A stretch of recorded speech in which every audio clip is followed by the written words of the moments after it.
And yes, jiu-jitsu is awesome because also you're not getting hit in the head. Yeah. You know, and I love boxing. Boxing, it's awesome. I've done it at a high level. I've fought world champions. I sparred Bojanowski. I've sparred Krokop. I've sparred Jerome Le Banner, who's also one of the best in history from France. That's why I lived in France for 1 month. That's how I learned some French. You do get hit, you get hurt, and you only have one brain. And it's not wrong. It's not bad. It's good to know everything, a little bit of something. But you can actually spar in jiu-jitsu without getting.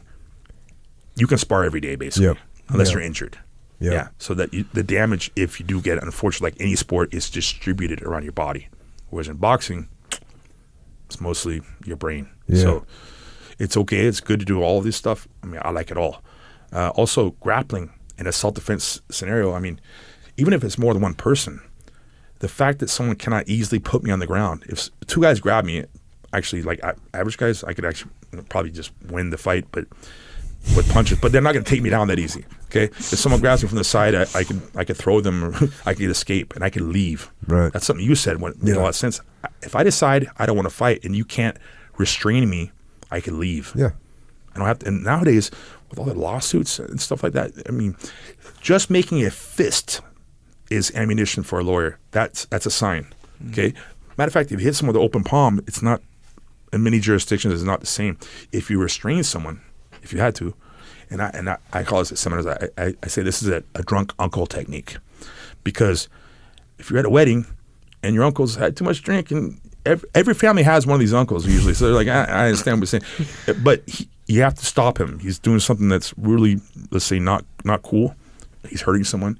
You could hold him without hurting him. You can't do that with boxing. Yeah. Boxing is awesome, but you're going to hurt someone, or maybe not. I know people who have hit people in fights. The guy falls, hits his head, and dies. I know people, and they're in trouble. And imagine you're conscious. How do you feel about that, right? That was a big case all good here to know. in San Diego. Those surfer kids, they knocked some kid out. I heard about this. And the guy just knocked him out. It was exactly that. Knocked him, punched him in the head, fell down, hit his head on the curb, died. And the dude, went to prison. That's whatever, manslaughter or murder.